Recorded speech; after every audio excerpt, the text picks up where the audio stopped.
Kita tunggu beberapa menit lagi karena barusan terputus Zoom-nya dan menunggu bergabungnya kembali para peserta yang sudah bergabung. 2 menit lagi mungkin kita mulai ya.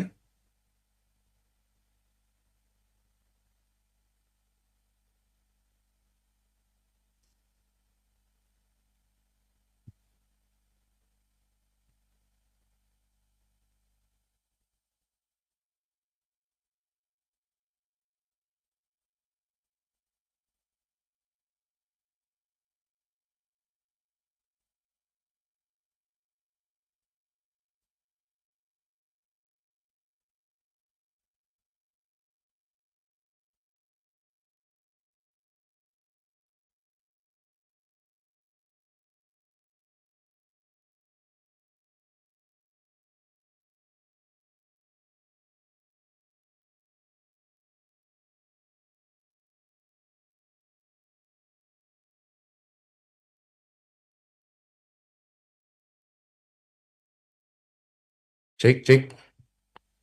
Suara Ana terdengar di studio Pandeglang.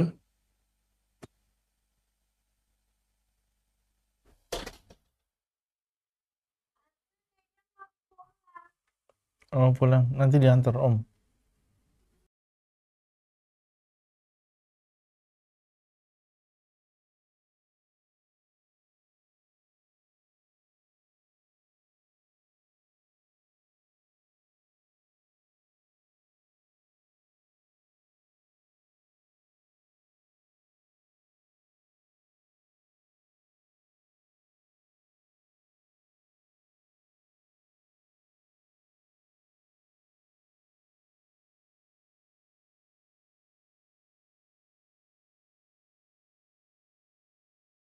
Ajmain, amma ba'd. Pertama-tama marilah kita panjatkan puji dan syukur kita kepada Allah Subhanahu wa taala, Zat yang Maha Agung, Zat yang Maha Tunggal, dan Zat yang Maha mengatur segalanya, termasuk pertemuan kita pada malam ini yang insya Allah akan bersama-sama mengikuti dan menyimak serta mencatat kajian rutin membahas kitab Arba'in An-Nawawiyah pada pertemuan ketujuh kerjasama HSI dengan Bumiku Mengaji. Tidak lupa pula semoga salawat dan salam terlimpah curahkan kepada Nabi Muhammad Sallallahu Alaihi Wasallam, kepada para istri, para keluarga, para sahabat, para tabiin, tabiut tabiin.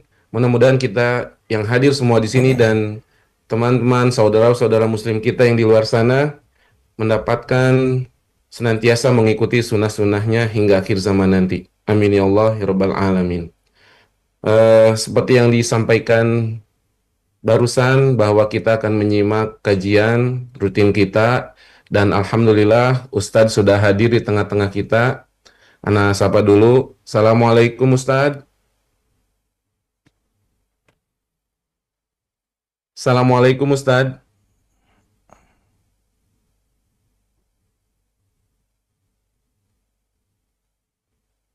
Assalamualaikum Ustadz. Assalamualaikum warahmatullahi wabarakatuh. Apa kabarnya Ustadz? Khair, Alhamdulillah. Gimana Pak? Sehat?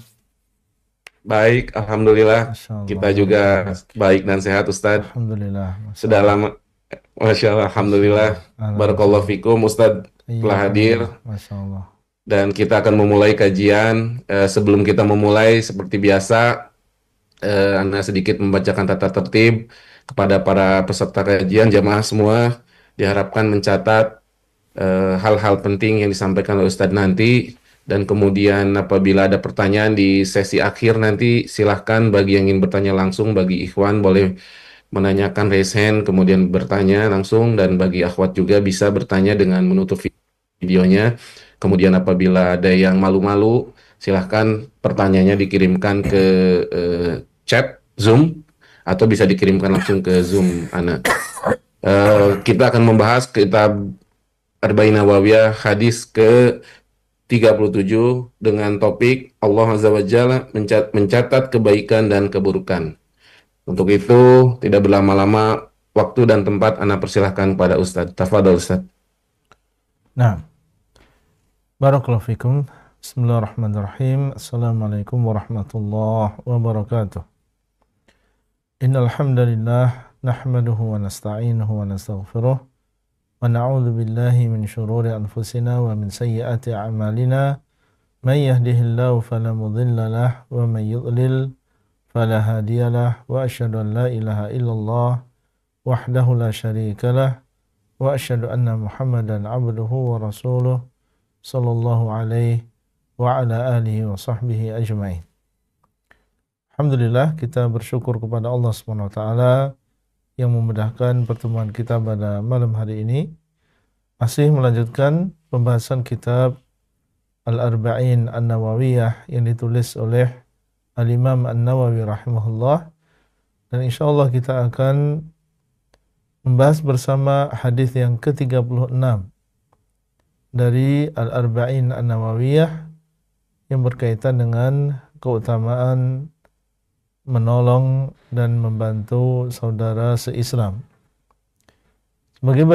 Sebagaimana biasanya, insyaallah kita akan membaca terlebih dahulu lafaz dari hadis ini. Ya, kami persilakan salah seorang untuk membacanya. Nah,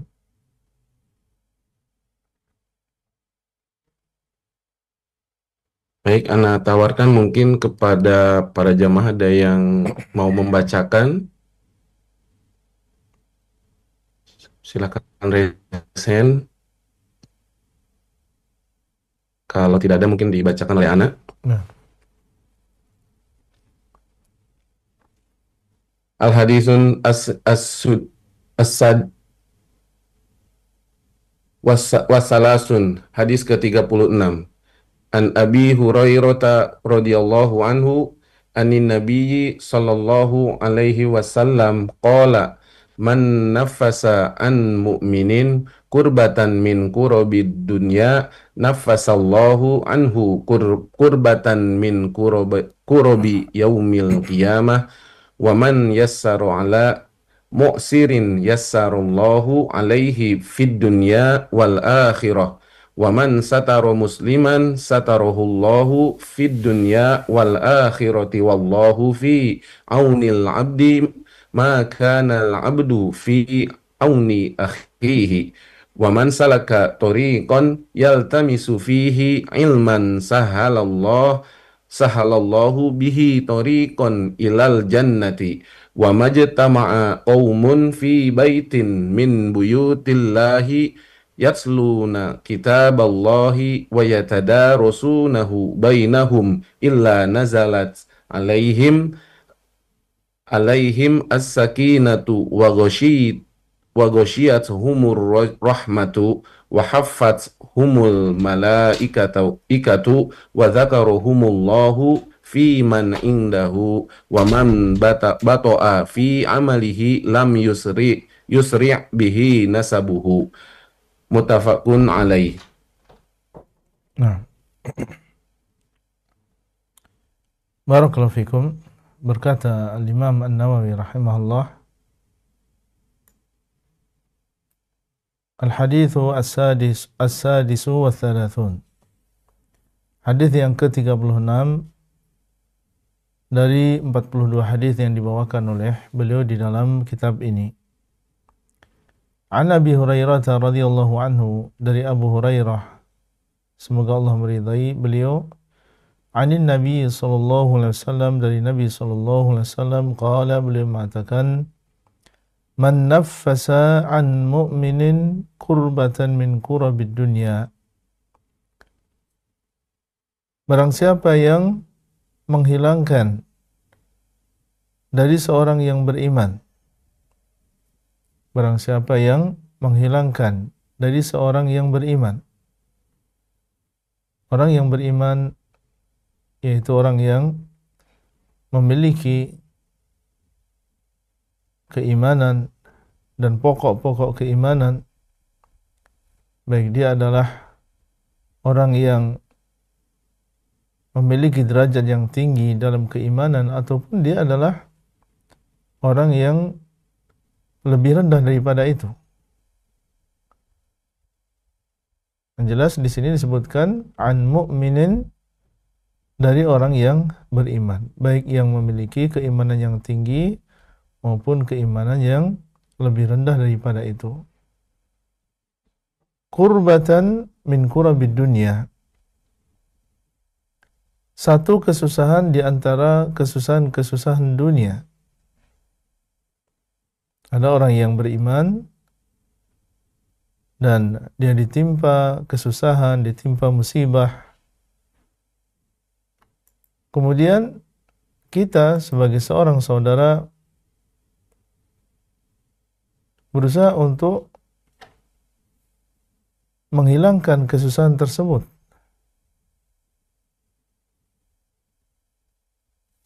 dengan apa yang kita bisa, mungkin dengan uang. Kita lihat dia susah dan kita melihat ketika diberi uang maka akan hilang kesusahannya.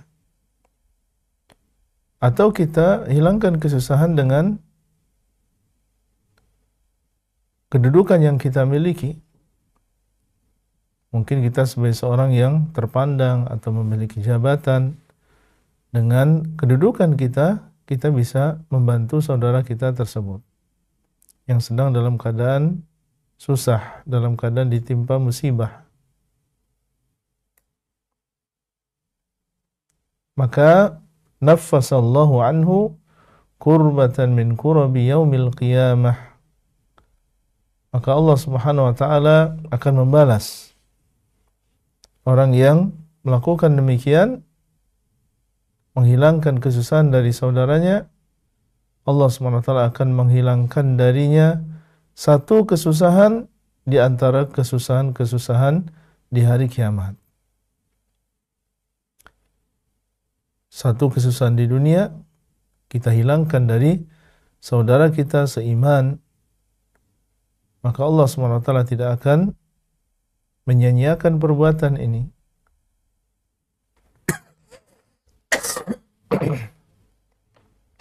Apabila ini dilakukan dengan ikhlas karena Allah Subhanahu wa taala, bukan karena dunia, bukan karena riya, maka Allah SWT akan menghilangkan dari orang tersebut kesusahan di antara kesusahan-kesusahan akhirat.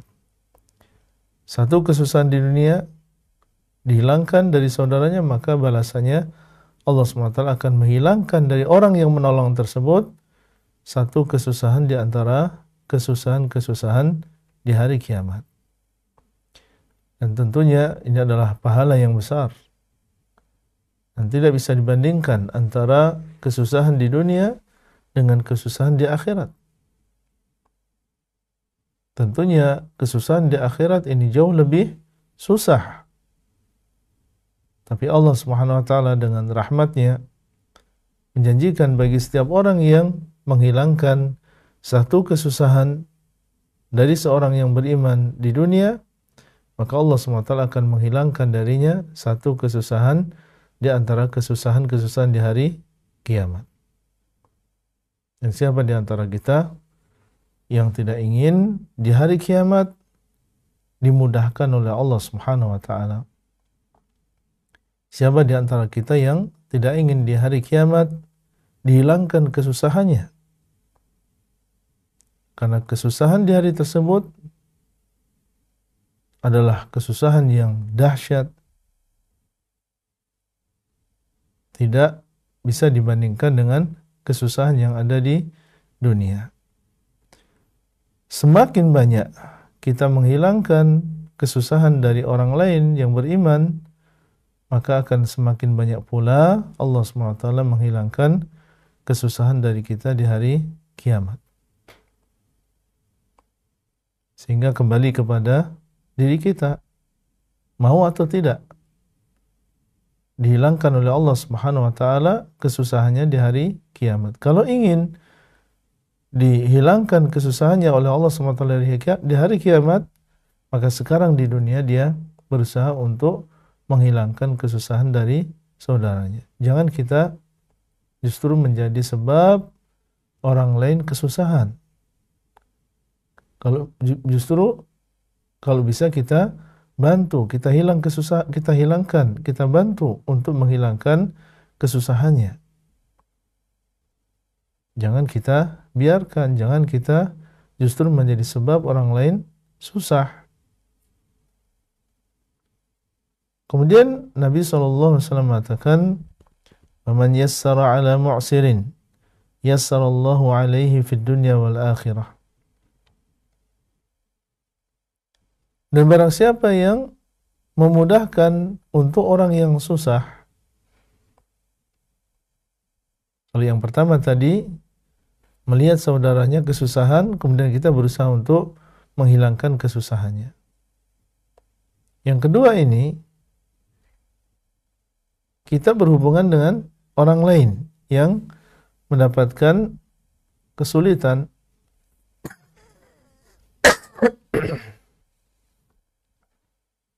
Seperti orang yang berhutang misalnya. Waman yassara ala mu'sirin, barang siapa yang memudahkan untuk orang yang sulit untuk membayar hutang. Dia berhutang dengan kita,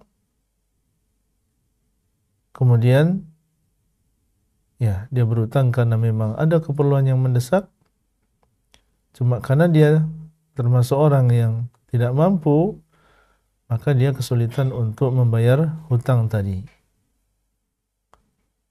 Maka barang siapa yang memudahkan orang lain yang kesusahan, dan memudahkan di sini bisa dua. Bisa memudahkan maksudnya adalah memaafkan dan tidak meminta untuk membayar hutang tadi, memaafkan dan dia bersedekah dengan uangnya. Atau maksudnya adalah bisa juga memberikan keringanan, yang seharusnya dia membayar hutang 1 juta, dia mengatakan 500.000 saja misalnya. Atau termasuk memudahkan di sini adalah memberikan waktu dan juga tempo untuk membayar. Dia mengatakan 1 bulan lagi. Setelah 1 bulan, dia mengatakan mohon maaf saya tidak punya. Minta diberikan tempo kembali. Maka termasuk memudahkan adalah memberikan tempo dan juga waktu baginya untuk membayar hutang di masa yang akan datang. Nah, ini termasuk jenis-jenis memudahkan orang lain yang berhutang. Maka yassarallahu alaihi fid dunya wal akhirah. Apa balasannya? Allah Subhanahu wa taala akan memudahkan untuk orang tersebut di dunia dan juga di akhirat. Subhanallah. Antum mudahkan orang lain, maka Allah Subhanahu wa taala akan memudahkan antum. Bukan hanya di dunia, bukan hanya di akhirat, tetapi di dunia dan juga di akhirat. Nah, kita sebagai seorang manusia tentunya tidak semua keadaan kita dalam keadaan mudah-mudah saja.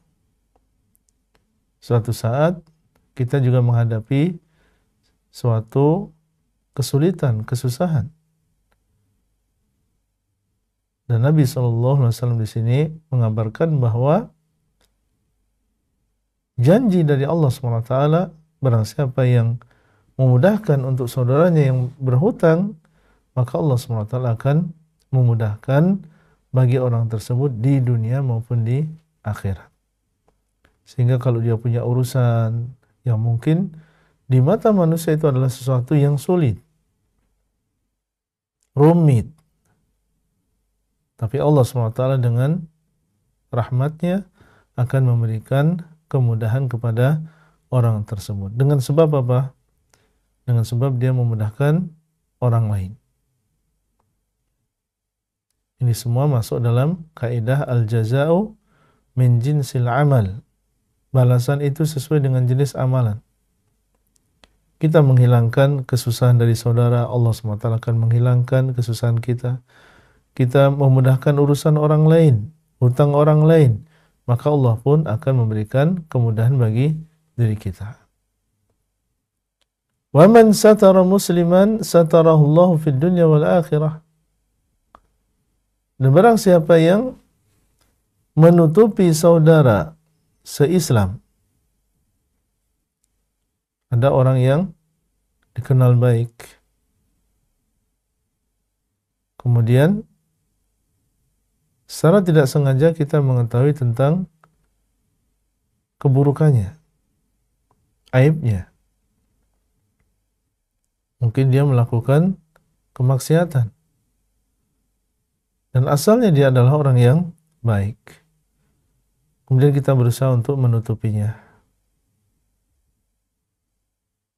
dan tidak menyebarkan hal tersebut kepada manusia, diiringi dengan nasihat. Dia berusaha untuk menutupi aib muslim tersebut sebagaimana dia berusaha untuk menutupi aib dirinya sendiri.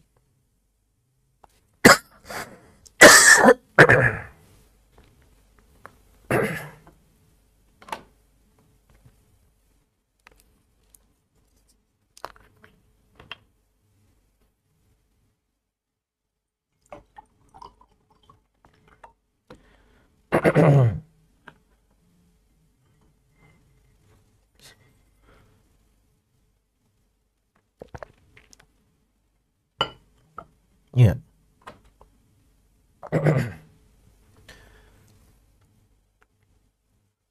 Barang siapa yang menutup aib seorang muslim, tidak menyebarkan keburukannya, tidak membicarakan keburukannya bersama orang lain, baik di dalam majelis ataupun dengan komunikasi lewat telepon atau chatting misalnya, dia berusaha untuk menahan, tidak menyebarkan aibnya, tidak membicarakan aibnya, berusaha untuk menyembunyikan, berusaha untuk menasihati. Satarahullahu fid dunya wal akhirah, maka orang yang demikian Allah SWT akan menutupi aibnya di dunia maupun di akhirat. Balasan bagi seorang hamba yang berusaha untuk menutupi kekurangan yang dimiliki oleh saudaranya. Maka Allah Azza wa Jalla pun akan menutupi aib dia. Dan siapa di antara kita yang tidak memiliki kekurangan? Masing-masing dari kita memiliki aib, memiliki kekurangan. Dan masing-masing dari kita malu apabila aibnya dilihat oleh orang lain, diketahui oleh orang lain. Kalau kita ingin supaya Allah Subhanahu wa taala senantiasa menutup aib kita dari pandangan manusia, maka kita berusaha untuk menutupi aib saudara-saudara kita. Jangan bermudah-mudahan, apalagi melakukan ghibah, menyebutkan kejelekan saudara di hadapan orang lain, atau menyebarkan aibnya melalui media. Maka dikhawatirkan orang yang membicarakan kejelekan orang lain atau menyebarkan aibnya kepada manusia yang lain, dikhawatirkan Allah SWT akan membongkar, akan menyebarkan aib-aib yang dia miliki. Hendaklah kita masing-masing takut yang demikian. Kalau kita sudah berani menyebarkan aib saudara, maka hati-hati. Ya, jangan sampai ini menjadi sebab suatu saat kelak aib kita yang akan dibongkar oleh Allah SWT dan disebarkan di antara manusia. Dan tentunya betapa malu seseorang yang aibnya diketahui oleh manusia, yang mungkin dengan sebab itu dia dijauhi oleh keluarga, dijauhi oleh orang-orang yang dia cintai, ditinggalkan oleh manusia. Dan tentunya ini adalah sesuatu yang kita tidak menginginkan yang demikian. Maka barang siapa yang ingin dijaga oleh Allah Subhanahu wa taala, dilindungi oleh Allah Subhanahu wa taala dan ditutup aib-aibnya, maka kita berusaha untuk menutup dan jangan sampai menyebarkan aib saudara kita. Di sini disebutkan fid dunya wal akhirah, di dunia maupun di akhirat. Di dunia mungkin saja seseorang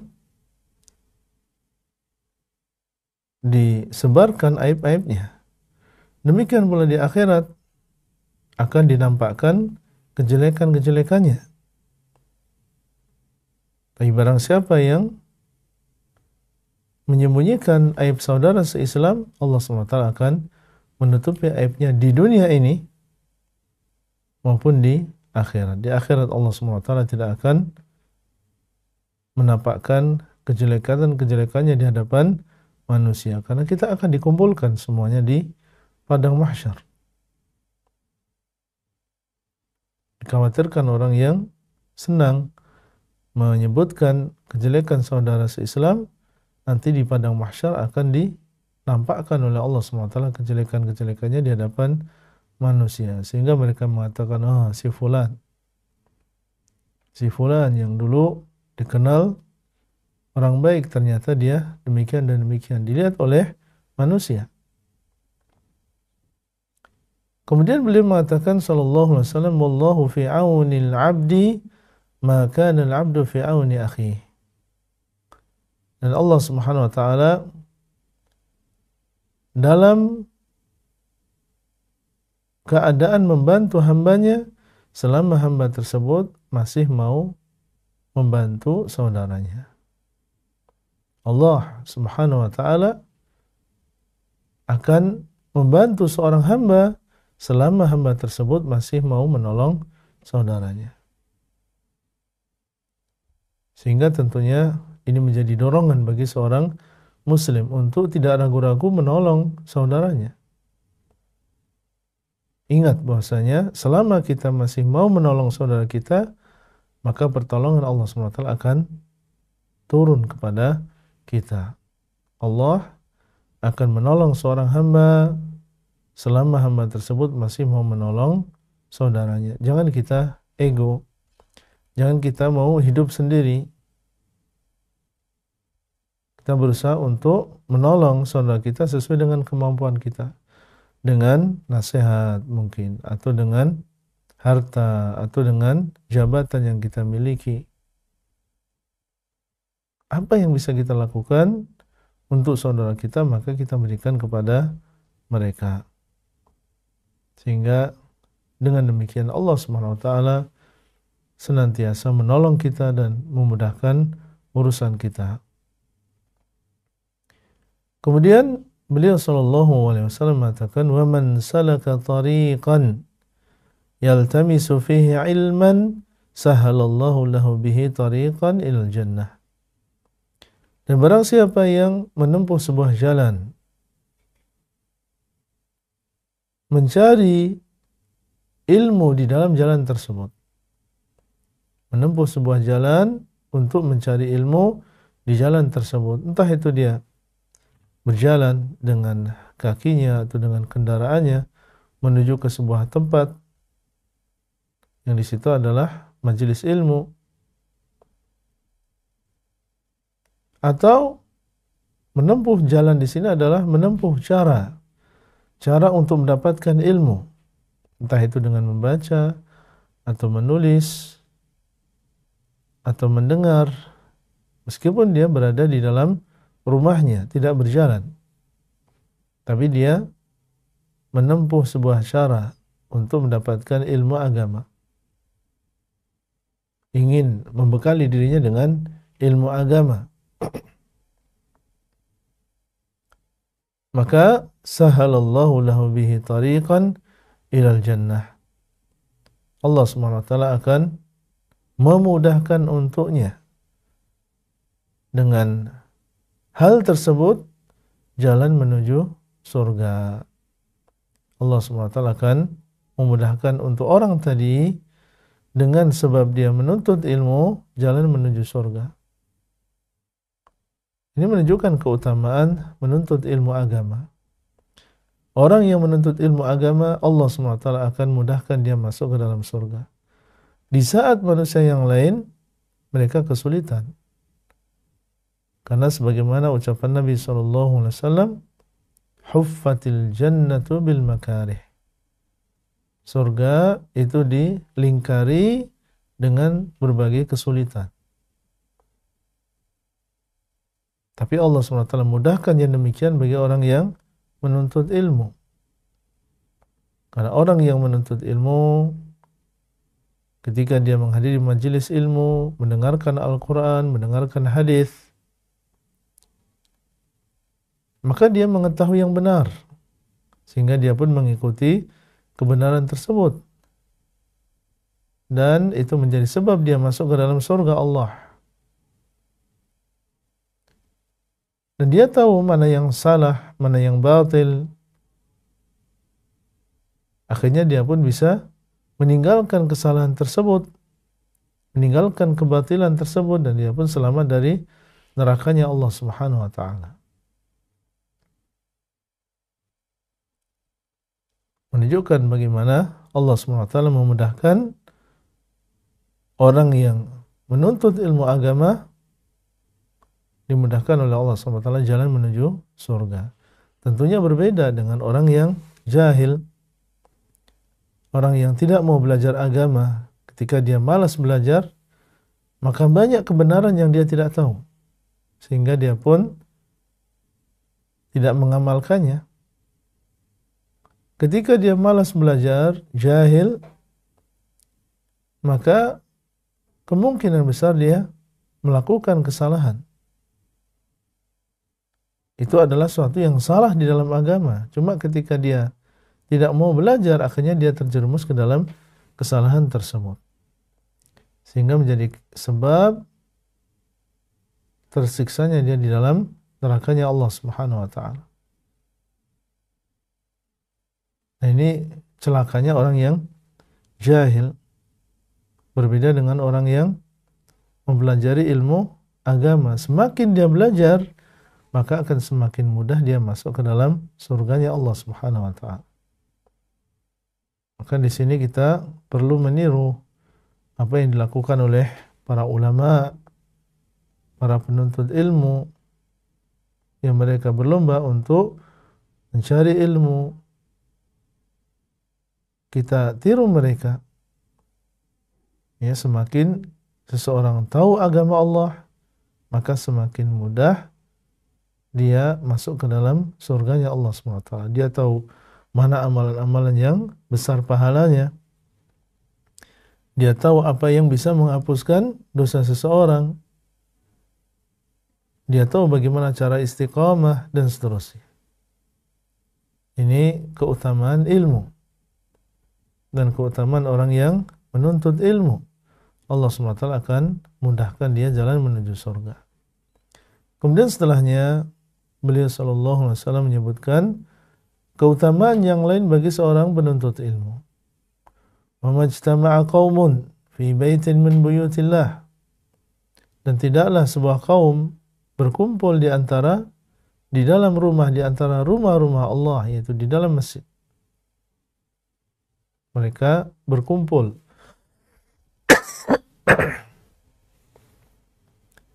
di rumah di antara rumah-rumah Allah, tempat yang paling dicintai oleh Allah SWT, yaitu di masjid. Yatluna kitab Allah. Mereka berkumpul dalam keadaan mereka membaca Al-Quran.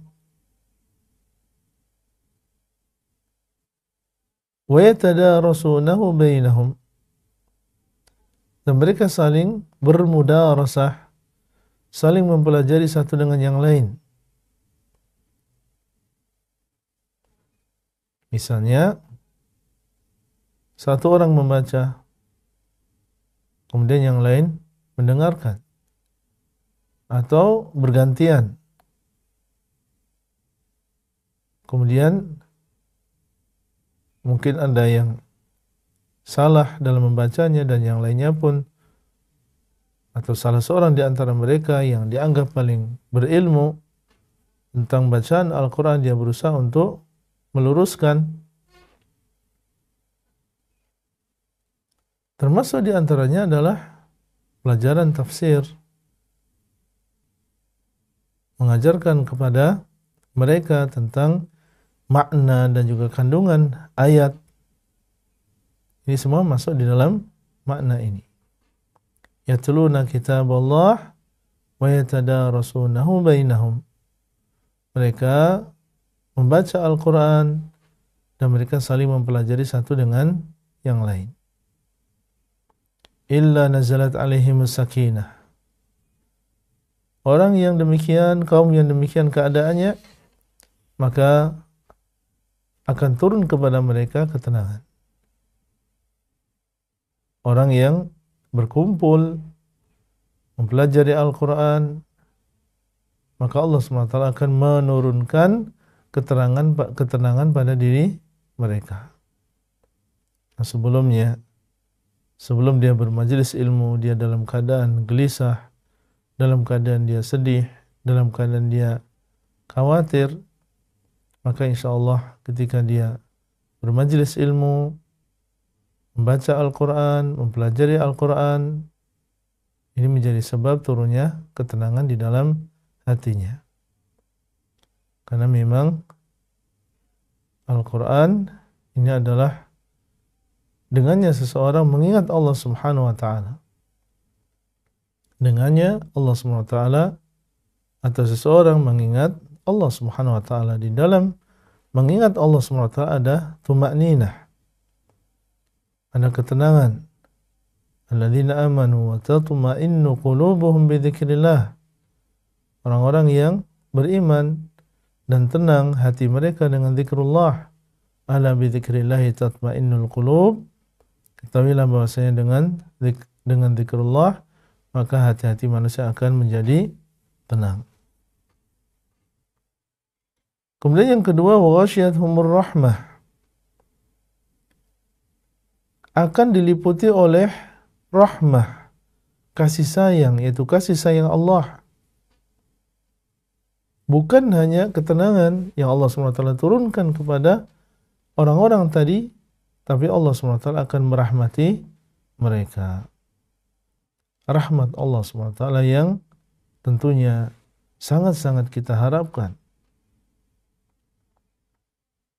Rahmat Allah narju. Rahmat Allah saja yang kita harapkan. Dan di antara sebab seseorang mendapatkan rahmat Allah adalah ketika dia menghadiri majelis-majelis seperti ini. Sehingga tentunya ini semua mendorong kita untuk menghadiri majelis ilmu. Kemudian wahaffathumul malaikah. Di antara keutamaannya, selain dimudahkan masuk ke dalam surga, mendapatkan ketenangan, diliputi rahmat, para malaikat akan menaungi mereka. Menaungi mereka sebagai bentuk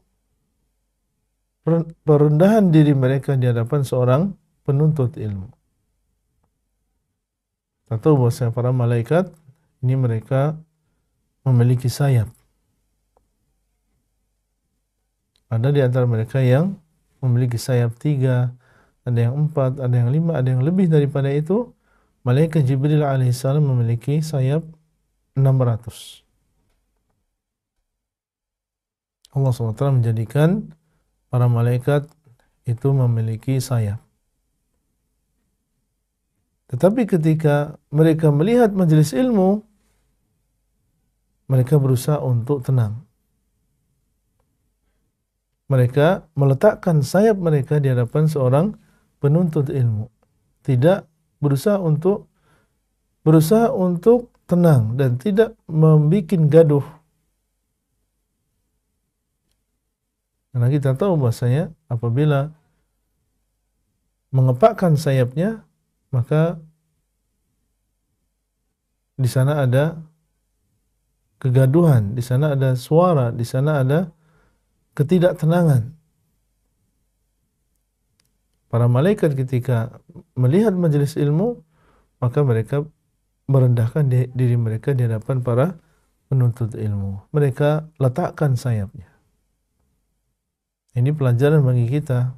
Kalau para malaikat saja di hadapan para penuntut ilmu mereka merendahkan diri, lalu bagaimana dengan kita? Harusnya kita bersikap tawadhu di hadapan para penuntut ilmu. Mereka adalah orang-orang yang dihormati oleh malaikat. Lalu bagaimana kita tidak menghormatinya? Malaikat saja meletakkan sayapnya, berusaha untuk menjaga ketenangan ketika ada majelis ilmu. Lalu bagaimana dengan kita? Maka kita berusaha dalam majelis ilmu seperti ini untuk khusyuk, ya, menjaga ketenangan, menjaga kondisi. Apalagi kita bersama orang lain, misalnya di masjid, kita berusaha untuk insat, diam, mendengarkan apa yang disampaikan. Jangan kita justru malah ngobrol atau sibuk dengan HP-nya sendiri. Wahafathumul malaikah, para malaikat pun mereka menaungi, menundukkan sayapnya. Wa dzakarahumullahu fi man indah, dan di antara keutamaannya Allah SWT akan menyebut-nyebut orang tadi atau orang-orang tersebut di depan yang ada di sisi Allah Azza wa Jalla, yaitu para malaikat. Maksudnya apa? Ketika kita berkumpul dan kita menyebut nama Allah, kita mengingat Allah, maka Allah SWT akan membalas, Allah akan menyebut-nyebut kita. Wa dzakarahumullah, Allah SWT akan menyebut-nyebut kita. Di mana? Fi man indah, di sisi, di depan malaikat-malaikat yang ada di sisi Allah Azza wa Jalla. Kenapa Allah menyebut nama-nama kita? Karena kita juga menyebut Allah, karena kita mengingat Allah SWT di hadapan manusia. Kalau kita membaca Al-Quran di hadapan mereka, kita menyebut nama Allah di hadapan mereka, maka Allah pun menyebut nama kita di hadapan para malaikatnya. Kalau kita menyebut nama Allah SWT sendiri di dalam diri kita, maka Allah SWT akan menyebut kita juga, ya, di dalam dirinya. Tapi kalau kita menyebut nama Allah di hadapan manusia yang lain, maka Allah SWT akan menyebut kita di hadapan para malaikatnya. Ini balasan yang besar dari Allah SWT bagi orang yang menghadiri majelis ilmu.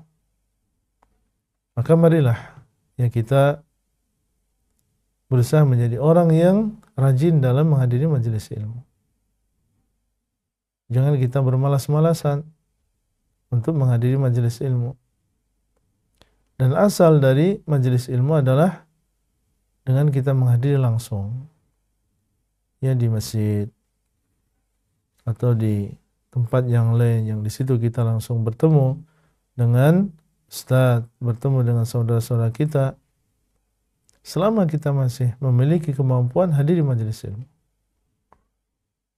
Ya, karena banyak di sana keberkahan, banyak di sana keuntungan ketika seseorang bisa langsung menghadiri majelis ilmu tersebut. Dan ini asalnya demikian. Ya, fi baitin min buyutillah, dia mereka berkumpul di rumah di antara rumah-rumah Allah. Meskipun kajian seperti ini juga ada keutamaannya. Ini juga termasuk menuntut ilmu. Cuma asalnya ya seseorang sebisa mungkin bisa menghadiri kajian ilmu secara offline. Kemudian beliau sallallahu alaihi wasallam mengatakan, "Wa man batta'a bihi 'amaluh lam yusri' bihi nasabuh." Dan barang siapa yang amalannya menjadikan dia lambat, amalannya menjadikan dia lambat, maksudnya adalah dosanya. Dosanya menjadikan dia bergerak lambat. Ya, karena dia memiliki dosa. Dia melakukan maksiat. Maka inilah yang menjadikan dia lambat dalam melakukan perjalanannya kepada Allah Subhanahu wa taala. Lam yusri' bihi nasabuh. Orang yang demikian keadaannya, maka nasab yang mulia yang dia miliki tidak akan bisa menjadikan dia cepat. Orang yang lambat gara-gara kemaksiatannya, maka nasab yang dia miliki tidak bisa menjadikan dia cepat. Dia akan berguna nasabnya meskipun dia adalah keturunan orang baik, atau bahkan dia adalah keturunan seorang nabi, atau dia adalah keturunan Nabi Muhammad SAW. Kalau amalannya tidak baik, lambat gara-gara kemaksiatan yang dia lakukan, maka nasab yang mulia yang dia miliki tidak bisa mempercepatnya. Allah SWT tidak melihat nasab seseorang. Tapi yang Allah SWT lihat adalah ketakwaannya. Inna akramakum indallahi atqakum. Sesungguhnya orang yang paling mulia di sisi Allah di antara kalian adalah orang yang paling bertakwa, bukan orang yang paling bernasab, bukan orang yang paling kaya, bukan orang yang paling tinggi jabatannya, tapi atqakum, orang yang paling bertakwa di antara kalian. Sehingga jangan sampai kita bangga dan terlalu bangga dengan nasab. Kalau tidak baik amalan kita. Nah, tentunya hendaknya seseorang menggabungkan, kalau memang itu adalah sesuatu yang dia miliki, yaitu antara nasab yang baik dengan amalan yang baik. Ya, nasab yang baik dengan amalan yang baik. Maka ini adalah cahaya di atas cahaya. Tapi kalau seseorang hanya memiliki nasab yang baik saja, sementara amalannya tidak baik, maka tidak akan bermanfaat nasab yang dia miliki. Kita tahu siapa Abu Lahab. Ya, Abu Lahab ini adalah termasuk Bani Hashim, paman Rasulullah SAW, memiliki nasab yang mulia. Tapi ketika dia kufur, ketika dia melakukan kesyirikan, maka lihat bagaimana Allah SWT menghinakan Abu Lahab. Sampai Allah SWT menurunkan satu surat di dalam Al-Quran khusus tentang Abu Lahab dan juga istrinya, yang divonis oleh Allah SWT masuk ke dalam neraka. Tidak bermanfaat nasab yang mulia yang dia miliki ketika dia kufur kepada Allah Subhanahu wa taala.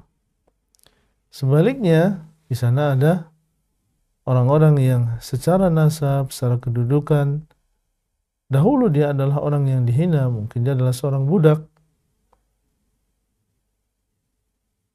atau sebelumnya dia adalah orang di luar Islam, tapi ketika dia masuk ke dalam agama Islam, maka Allah SWT akan memuliakan dirinya.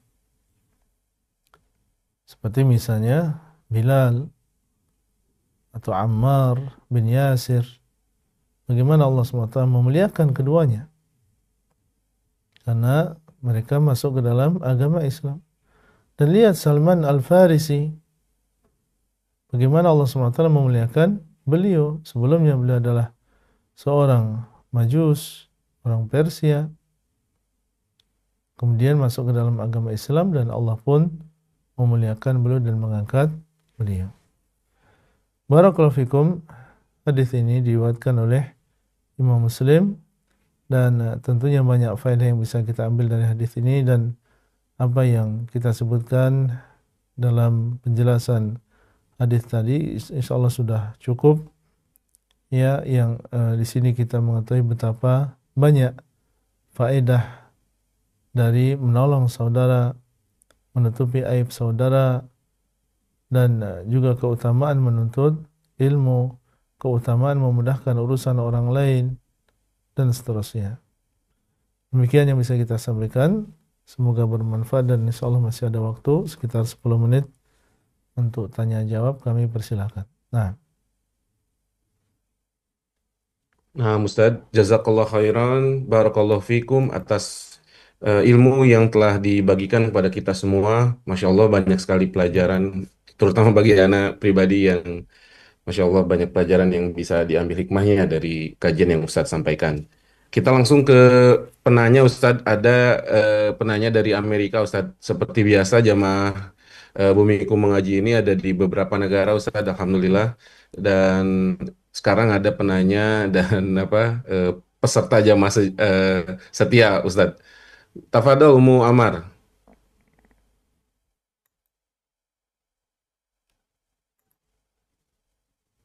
Umu Amar. Ya, jazakumullahu khairan host. Alhamdulillah, jazakumullahu khairan Ustadz. Ahsanallahu ilaikum. Afwan, mohon nasihatnya Ustadz. ya. Ya, silakan Ummu Ammar. Apabila ada kasus dalam sebuah keluarga, pemimpin keluarga misalnya dia sering membantu orang lain, tapi biasanya membantunya ini dalam hal dunia saja Ustadz. Tetapi di dalam rumah tangga, si pemimpin keluarga ini agak pelit Ustadz. Dia tidak mau misalnya dalam hal ini membayar cicilan rumah. Dia minta anak-anaknya patungan untuk membayar cicilan rumah, kebutuhan-kebutuhan rumah. Sedangkan penghasilan kepala keluarga ini dia nikmati sendiri untuk kegiatannya dia atau membantu orang lain yang mendukung kegiatannya dia. Di sisi lain, misalnya kalau istri ingin safar, diperbolehkan ikut oleh suaminya, tetapi dengan catatan si istri beli tiket sendiri, mengadakan makanan atau support di jalanan sendiri. Bila yang seperti ini, bagaimana kami bersikap Ustadz? Dan di sisi lain Ustadz, mohon nasihatnya juga apabila ada ketidakterbukaan di dalam rumah tangga, apakah kalau ini sudah berulang-ulang, rumah tangganya sebaiknya diakhiri atau diteruskan, tetapi sepertinya kebohongan demi kebohongan akan selalu terjadi Ustadz. Jazakumullahu khairan atas nasihat Ustadz. Baik. Barakallahu fikum. Semoga Allah SWT memudahkan urusan kita semuanya.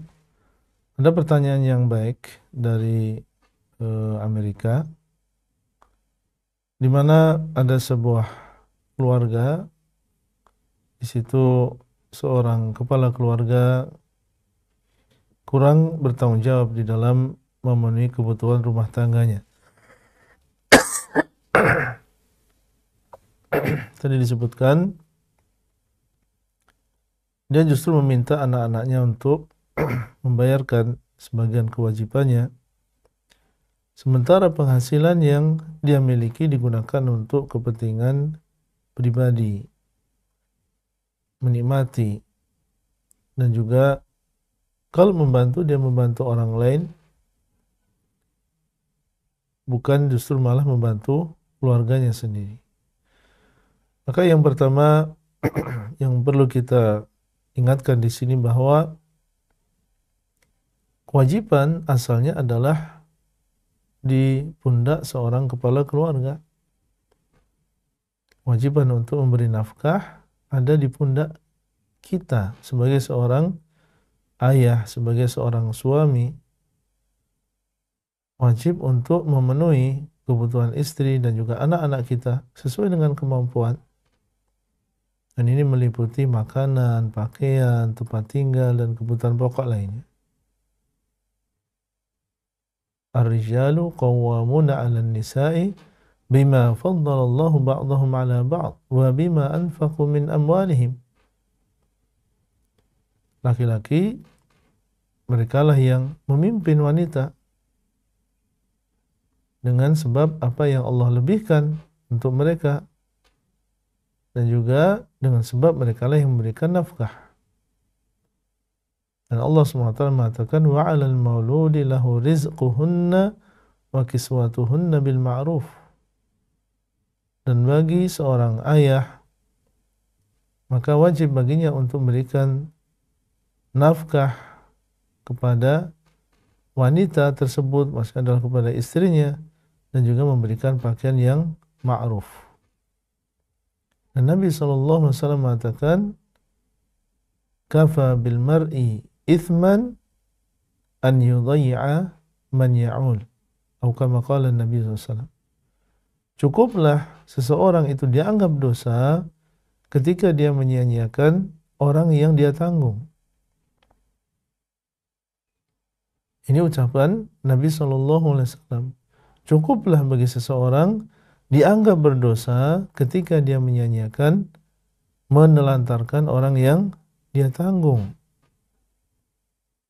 Kullukum ra'in wa kullukum mas'ulun an ra'iyatih. Masing-masing dari kalian adalah diberikan tanggung jawab, diberikan amanah. Dan masing-masing dari kalian akan ditanya di hari kiamat tentang amanah tersebut. Termasuk diantaranya adalah kepala keluarga. Akan ada di sana hisab, akan ada di sana permintaan pertanggungjawaban. Sehingga tentunya seorang ayah, seorang suami takut kepada Allah Subhanahu wa taala atas kezaliman ini. Itu kalau sampai dia punya kemampuan, kemudian dia menyanyiakan orang yang menjadi tanggung jawabnya. Kemudian tentunya apa yang dilakukan, meminta anak-anaknya untuk memenuhi sebagian kewajibannya, ini tidak boleh seseorang kemudian mengalihkan kewajiban kepada anak. Kita tahu bahwasanya anak tidak punya kewajiban untuk memberi nafkah kepada orang tua selama orang tua ini masih mampu menafkahi dirinya sendiri dan juga keluarga. Asalnya ya dia sendiri yang membayar hutang tersebut, hutang rumahnya. Kemudian yang perlu kita sampaikan di sini, kita harus punya prioritas dalam menginfakkan harta kita. Tadi disebutkan dia membantu orang lain, sementara dia justru malah meninggalkan keluarganya. Maka kalau kita ingin memberi, maka kita harus memprioritaskan orang yang paling dekat dengan kita. Ibda biman ta'ul, kata Nabi SAW, mulailah dengan orang yang menjadi tanggunganmu. Jangan kita justru malah lebih memperhatikan orang lain daripada keluarga kita sendiri. Nah, dalam hal ini, sebagai seorang istri dan juga anak yang memiliki suami yang demikian sifatnya, seorang ayah yang demikian sifatnya, maka yang bisa kita lakukan adalah memberikan nasihat kepada suami dengan nasihat yang baik tentunya.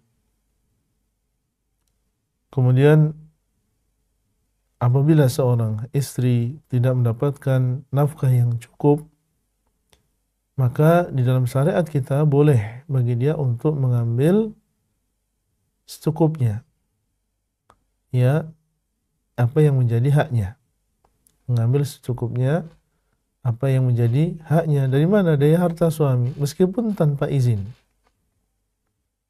Meskipun tanpa izin untuk memenuhi kebutuhan keluarga. Tapi ingat sekali lagi, secukupnya, tidak berlebihan.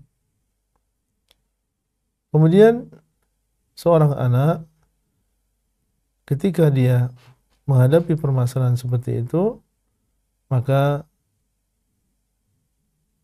hendaklah dia membantu atau menolong, meskipun ini hukumnya sunnah ya, tidak sampai kepada kewajiban. Karena kita lihat tadi ayahnya masih dalam keadaan mampu. Maka anak-anak dalam hal ini mereka disunahkan untuk memberikan bantuan. Dan tetap mereka berbakti kepada ayahnya. Jangan sampai karena sikap ayah seperti itu kemudian kita durhaka dan berkata tidak baik kepada ayah. Jangan sampai demikian. Dan seorang istri pun juga demikian. Dia menjaga muamalahnya kepada suaminya. Nah, kemudian juga jangan kita tergesa-gesa. Ya, tergesa-gesa kemudian memilih untuk cerai selama masih bisa diperbaiki dan masih bisa disabari, dinasehati, maka tentunya itu adalah yang terbaik daripada kita tergesa-gesa kemudian meminta cerai dan seterusnya. Nah, wallahu taala a'lam. Jazakumullah Jazakumullah khairan Ustaz. Barakallahu fiikum. Jazakumullah khairan Ustadz atas jawaban pertanyaan.